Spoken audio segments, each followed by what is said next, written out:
이 시간 저희들이 요한복음 4장을 읽었습니다.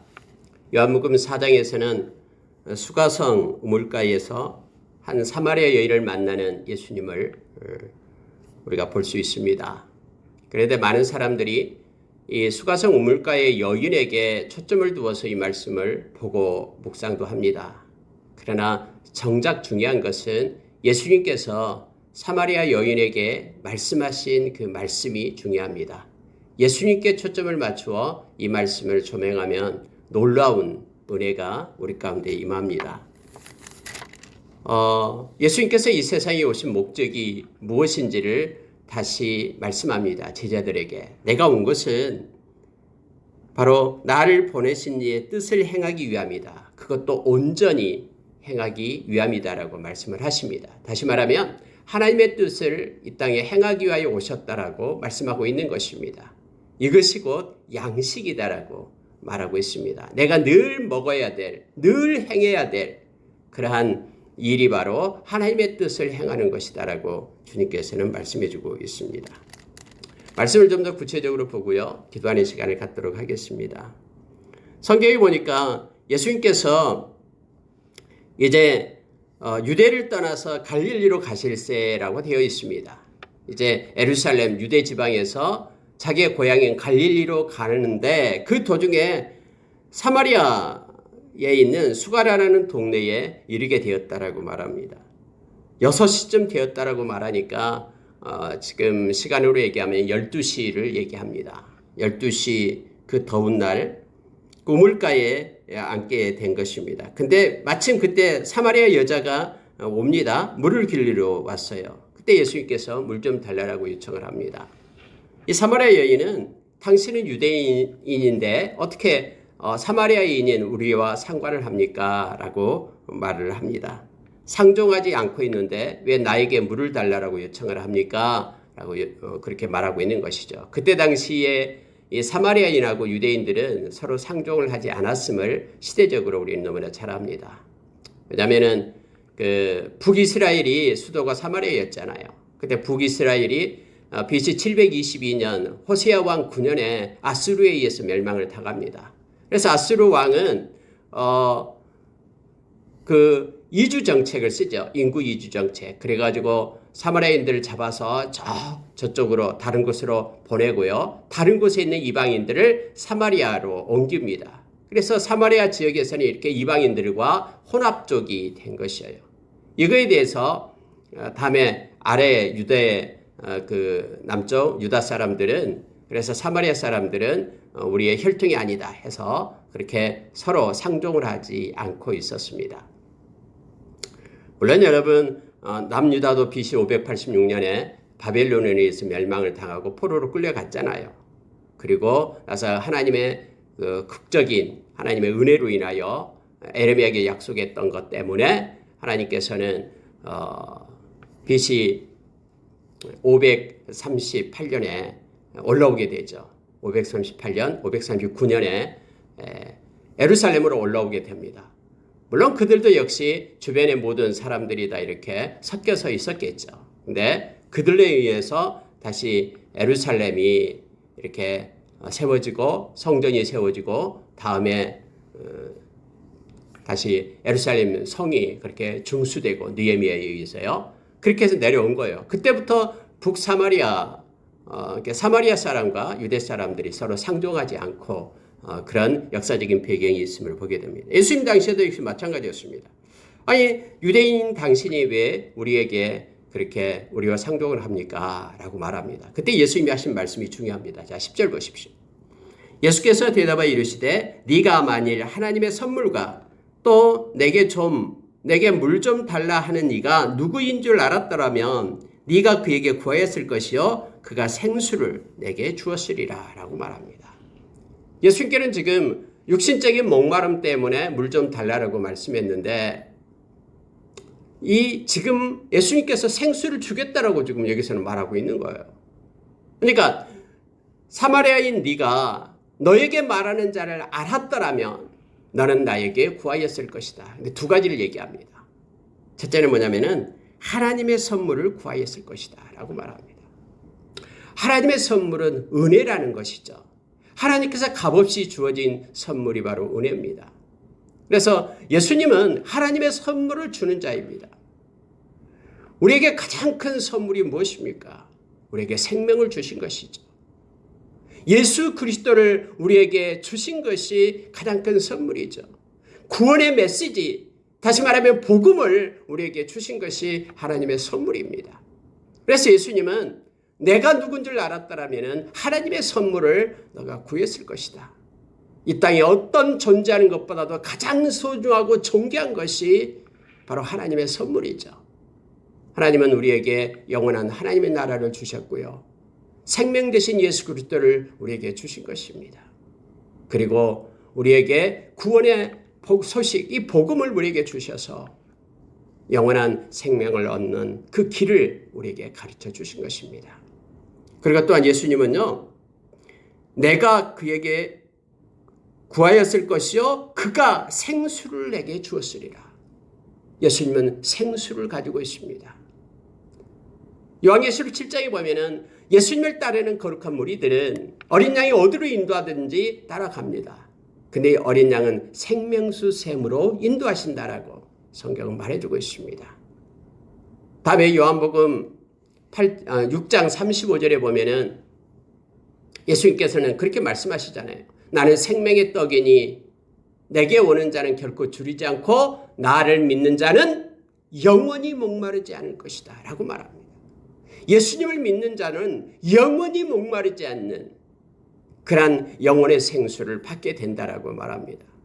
우리가 요한복음 7장에서도 역시 동일하죠. 7장 37절 보면은 우리 안에서 계속해서 솟아나는 그러한 생명수를 마시게 될 것이다라고 성령을 가르쳐 하신 말씀이다라고 말합니다. 바꿔 얘기하면 이거예요. 우리가 예수 그리스도를 영접하고 믿으면 우리 안에 예수 그리스도의 영이신 성령님이 계셔가지고 계속해서 영혼에 기갈이 없도록 목마르지 않는 생수를 우리에게 공급하시고 있다라고 지금 주님께서는 말씀하신 것입니다.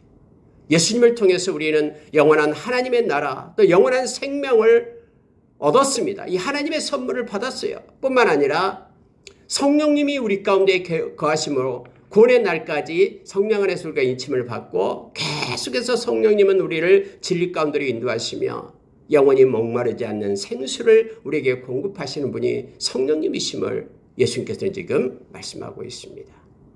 말씀과 성령으로 우리에게 주셔서 하나님의 자녀로서 이 험한 세상을 살아가지만은 영원한 생수 가운데 거하게 하시고 영원한 하나님의 선물을 가지고 살게끔 예수님이 그렇게 하셨음을 이 말씀을 통해서 우리가 묵상할 수가 있습니다. 13절에 보면은 예수님이 또 말씀하십니다. 이 물을 마시는 자마다 다시 목마르거니와 내가 주는 물을 마시는 자는 영원히 목마르지 아니하리니 내가 주는 물은 그 속에서 영생하도록 솟아나는 샘물이 되리라 라고 말씀을 하고 있는 것입니다. 여러분 이것에 요한복음 4장에서는 이것이 키워드입니다. 사마리아 여인에게 초점을 둔 것이 아니라 예수님께서 말씀하신 것에 우리는 초점을 두어야 됩니다. 예수 그리스도는 하나님의 선물을 우리에게 주시고 생수를 주시는데 이것은 영원히 목마르지 않는 영생하도록 우리에게 솟아나는 그러한 샘물을 우리에게 공급하십니다. 지금도 성령님을 통해서 우리에게 영원히 목마르지 않는 그러한 은혜를 우리에게 부어주고 있음을 성경은 말씀하고 있습니다. 방금 얘기했던 요한복음 7장 37절에서 39절의 말씀을 제가 읽어드리겠습니다. 명절 끝날 곧 큰 날에 예수께서 와서 외쳐 이르시되 누구든지 목마르거든 내게로 와서 마시라.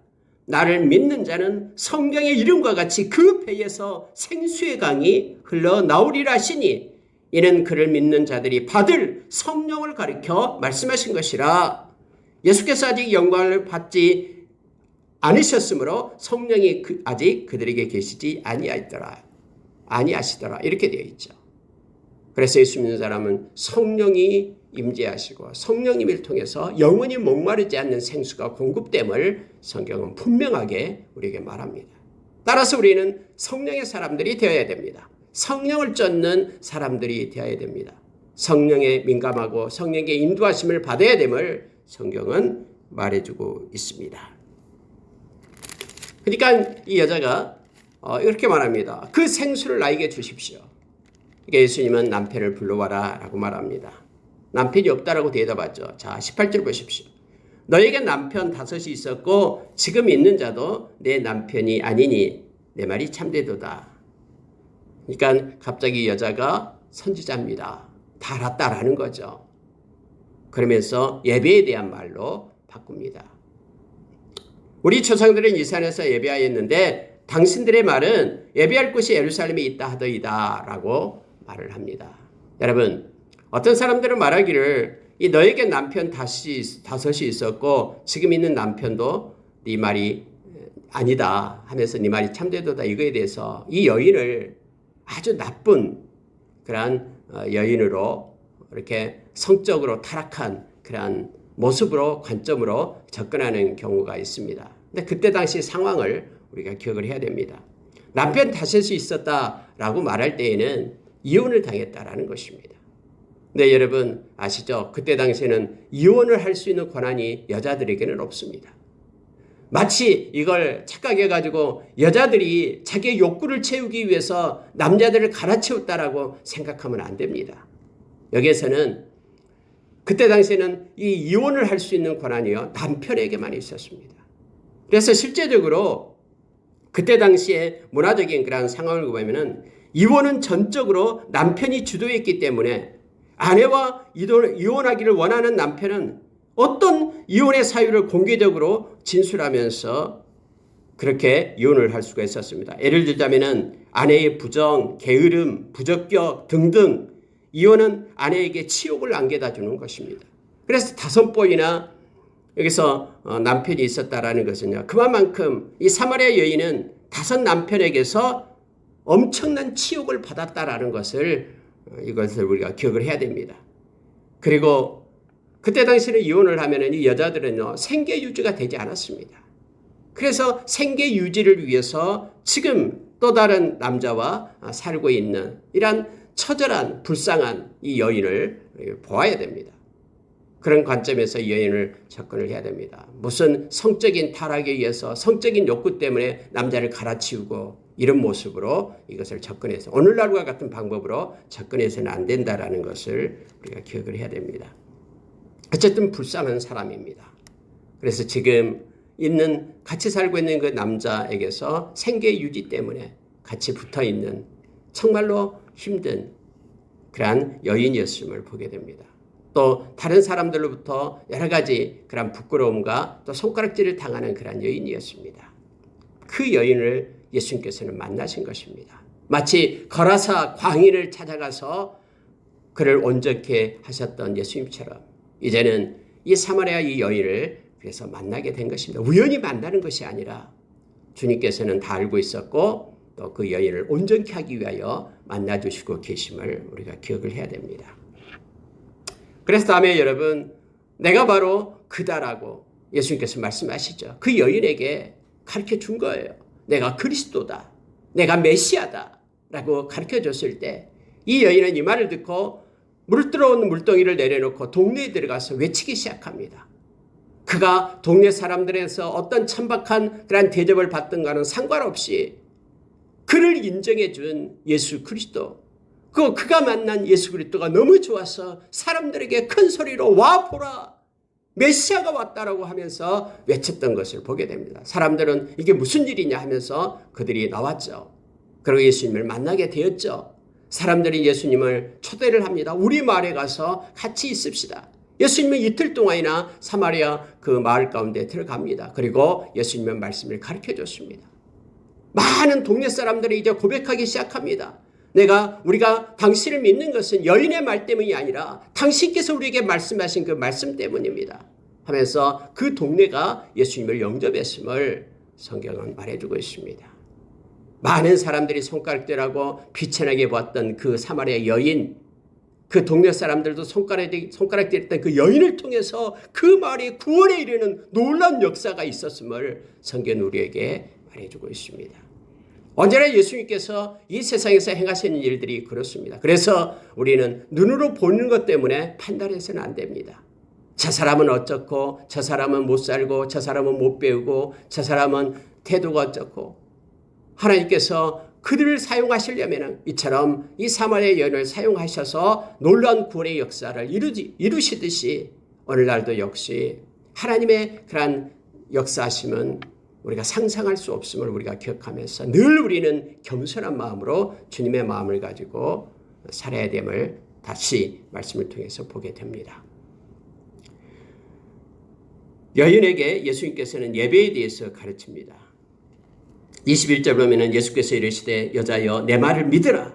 이 산에서도 말고 예루살렘에서도 말고 너희가 아버지께 예배할 때가 이르리라. 너희는 알지 못하는 것을 예배하고 우리는 아는 것을 예배하노니 이는 구원이 유대인에게서 남이라. 이렇게 예수님께서는 말씀하시면서요. 우리가 너무나 잘 알고 있는 23절 24절을 말씀합니다. 아버지께 참되게 예배하는 자들은 영과 진리로 예배할 때가 오나니 곧 이때라. 아버지께서는 자기에게 이렇게 예배하는 자들을 찾으시느니라. 하나님 아버지는 영과 진리로 하나님께 예배하는 자들을 찾고 계신다라고 말합니다. 하나님은 영이시니 예배하는 자가 영과 진리로 예배할지니라 라고 성경은 말합니다. 여러분, 이 영이라는, 하나님이 영이라는 사실은 무엇을 의미합니까? 하나님은 육신을 입고 있지 않습니다. 하나님은 영이십니다. 우리가 여러분 요한 사도가 특히 우리에게 가르쳐주는 게 세 가지가 있죠. 특징입니다. 하나님은 영이시다. 하나님은 사랑이시다. 그리고 하나님은 빛이시다. 이 세 가지를 말씀을 합니다. 하나님이 영이시다라는 것이 뭡니까? 예, 시간과 공간의 제약을 받지 않는다라는 것입니다. 그러면은 하나님인 영이시기 때문에 예배하는 자가 영과 진리로 예배를 드려야 된다라는 것이 무엇입니까? 사마리아 사람들은 말하기를 여기 이 산에서 우리는 여기 이 산에서 예배를 드려야 된다라고 그들은 말합니다. 유대인들은 말하기를 예루살렘에서만 예배를 드려야 된다라고 말합니다. 이것은 영이라는 개념하고는 다르죠. 영은 시간과 공간을 초월해서 계시는 분이기 때문에 여기서 영으로 예배를 드려라라는 것은요. 눈에 보이는 것을 가지고 예배를 드리는 것이 아니라 마음의 중심으로 어느 곳에 있든지 삶의 예배를 드릴 때가 온다라는 것을 예수님께서는 말씀해 주고 있는 것입니다. 우리가 일할 때에도 아니면 가정에 있을 때에도 아니면 교회와 있을 때에도 아니면 그 어느 곳에 있든지 우리의 영은 하나님을 향하여 예배자로 서야 됨을 예수님께서는 지금 말씀을 통해서 가르쳐주고 있는 것이에요. 하나님은 특정 나라나 어떤 민족의 얽매이는 분이 아니시다라는 것을 성경은 말해줍니다. 온 우주 만물이 모두 하나님의 것이고 온 우주 어디서든지 하나님은 계시기 때문에 그 하나님께 안 계신 것 없이 계신 유비쿼터스 그 하나님께 예배자로 서야 될 것을 말씀하고 있고 그 예배자를 하나님은 찾고 계신다라고 말합니다. 여러분, 영과 진리로 하나님께 우리는 어떻게 예배할 수가 있습니까? 참되고 순수한 예배는 두 가지 사실을 다 포함해야 됩니다. 어떤 사실, 그러니까 팩트와 그리고 또 하나는요, 신앙입니다. 지금은 그렇지 않지만은 말씀을 가지고 바라보는 그런 신앙, 이 두 가지 사실을 가지고 하나님 앞에 예배를 드려야 되죠. 다시 말하면은 진리로 예배를 드리는 것은요, 참된 하나님께 예배를 드리는 것을 말합니다. 여러분, 우리는 예수 그리스도를 통해서 또 이 성경에 계시된 바로 그 하나님께 예배를 드리는 것입니다. 진리, 이 사실을 가지고 예배를 드려야 됩니다. 우리가 머릿속으로 조작해낸, 꾸며낸 그런 상상의 하나님께 예배를 드리는 것이 아니에요. 이 진리로 예배드린다. 알레테이야. 진리로 예배한다라는 것은 말씀이 말하신 그 하나님 앞에 예배를 드린다라는 것입니다. 진리인 하나님, 실제적인 하나님, 말씀에서 우리에게 보여주신 하나님께서 우리에게 보여주신 말씀 속에 계신 그 하나님, 그 하나님께 우리는 나아가서 예배를 드리는 것입니다. 이게 진리로 예배를 드리는 것입니다. 말씀을 가지고 하나님 앞에 나아가고 말씀의 하나님께 예배를 드리는 것을 말합니다. 그러면 영으로 예배를 드린다는 것은 바로 참된 예배는 단순히 외향적인 어떤 예배의 어떤 형식, 예배의 행동, 이게 아니다라는 거예요. 하나님에 대하여 자신을 온전히 헌신하는 내적인 순종을 말합니다. 다시 말하면 어디서든지 우리가 예배자로 서고요. 외적인 형식이 아니라 우리의 중심, 우리의 영으로 또 성령의 인도하심을 받으면서 하나님께 예배하는 자가 되어야 됨을 말합니다. 말씀과 성령으로 온전한 하나님께 예배자로 설 것을 성경은 요청해 주고 있는 것을 보게 됩니다. 여자가 말합니다. 메시아고 그리스도라 하는 이가 오실 줄을 내가 압니다. 그가 오시면 모든 것을 우리에게 알려주실 것입니다. 어디서 예배해야 될지, 어떻게 예배해야 될지 그분이 가르쳐 줄 것입니다. 예수님께서는 말씀하시죠.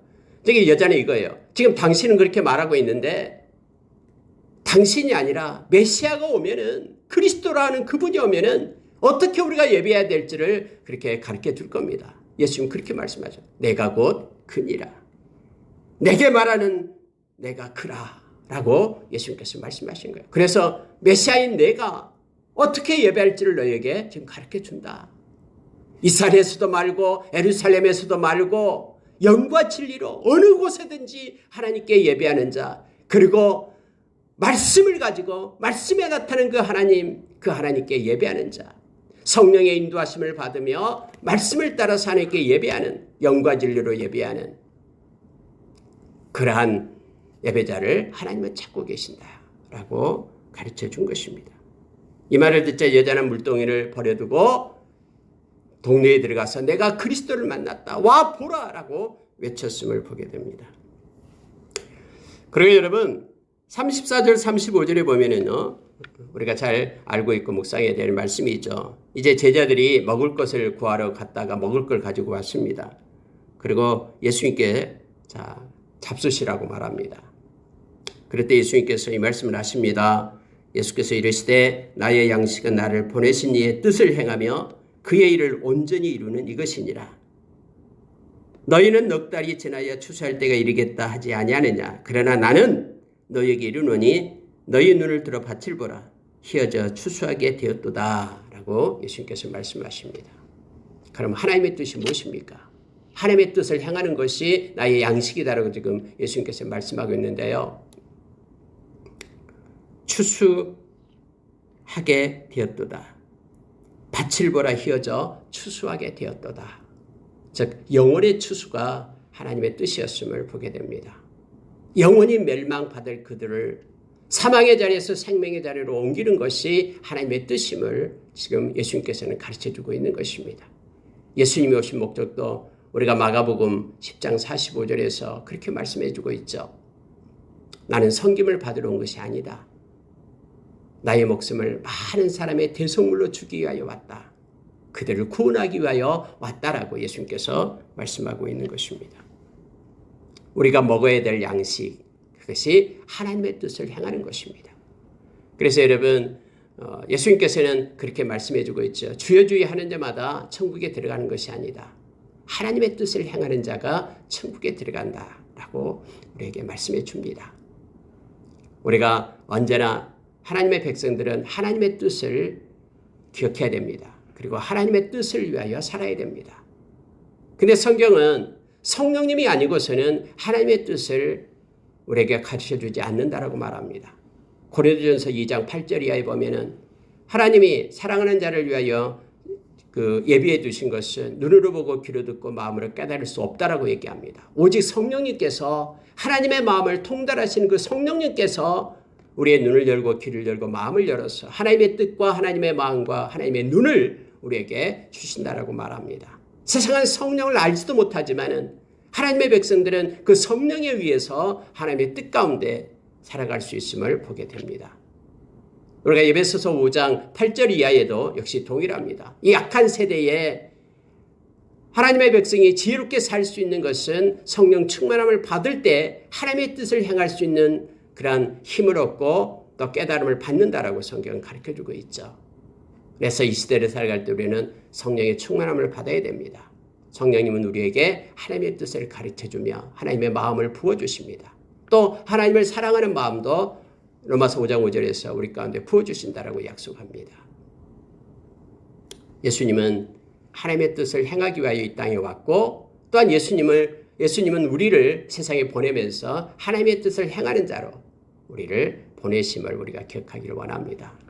그리고 생명 살리는 그 일이 하나님의 뜻임을 성경은 오늘 예수님을 통해서 가르쳐주고 있습니다. 예수님께서 갈릴리로 돌아오십니다. 처음에 가나에서 그러한 물이 변해서 포도주가 되는 이적을 베풀었던 예수님께서는 이제 다시 갈릴리로 돌아오게 되는데요. 이런 말씀을 하십니다. 선지자가 고향에서는 높임을 받지 못한다. 이 말씀을 하면서 다시 고향으로 돌아옵니다. 근데 여러분, 하나의 사건이 나타나는데요.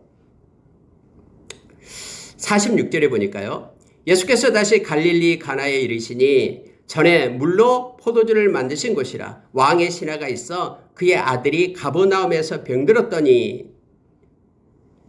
자, 왕의 신하 한 명이 그곳에 있는데 이 가버나움에서 아들이 병이 들었습니다. 그래서 예수님이 오셨다는 소식을 듣고 아들의 병을 고쳐주소서 하면서 나아갑니다. 그가 거의 죽게 되었습니다. 라고 말씀을 하죠. 그때 예수님이 48절에서 이렇게 말씀합니다. 너희는 표적과 기사를 보지 못하면 도무지 믿지 아니하리라. 신하가 이르되 주여 내 아이가 죽기 전에 내려오소서. 예수께서 이르시되 가라 네 아들이 살아있다 하시니 그 사람이 예수께서 하신 말씀을 믿고 가더니 라고 되어 있죠. 사람들은 뭔가 눈에 표적과 기사가 나타나기를 바랍니다. 또 그것만을 쫓게 됩니다. 마지막 때 그래서 악한 자가 데살로니가후서 2장에 보면은 막 표적과 기사를 행한다고 얘기합니다. 요한계시록에서도 13장에 나오잖아요. 하늘에서 막 불이 내려오게끔 그렇게 하고 금송아지가 말을 하게끔 하는 그런 기적과 이적이 나타난다고 합니다. 그런데 기적과 이적을 좋아하는 이들은요, 그것 때문에 그들이 미혹에 빠지게 된다고 말합니다.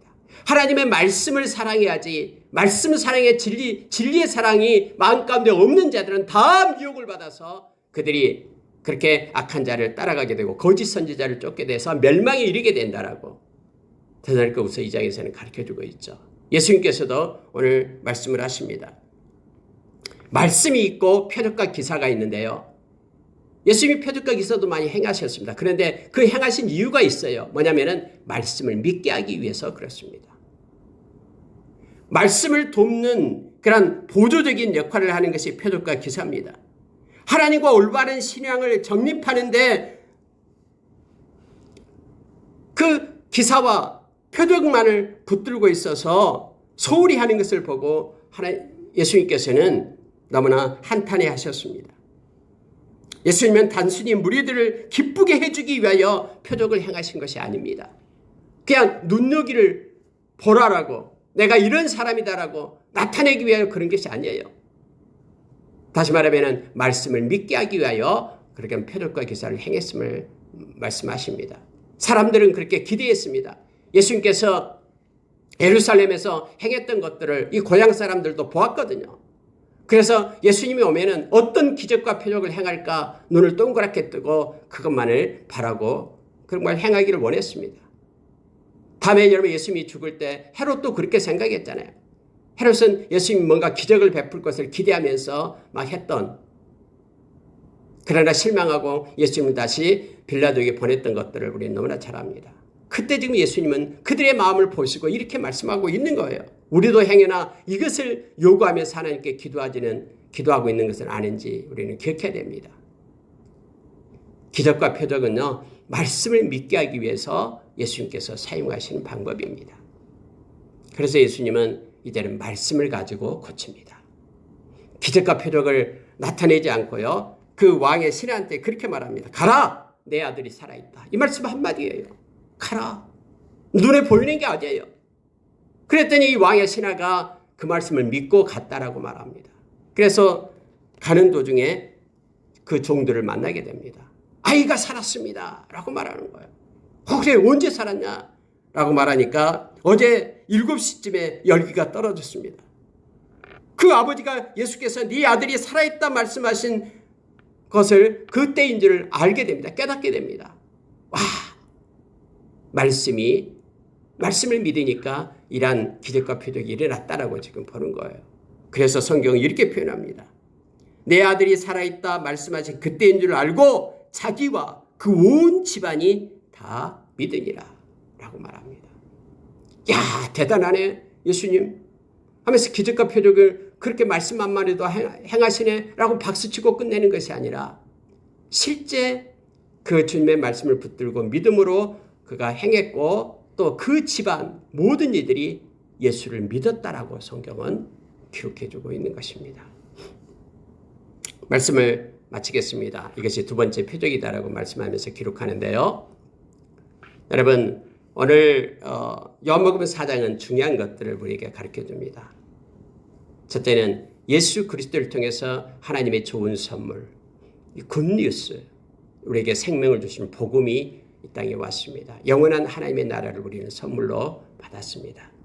뿐만 아니라 가장 좋은 선물 누가복음 11장 13절에서 너희가 하늘아버지께 구할 때에 성령을 주시지 않겠느냐라고 말씀하시죠.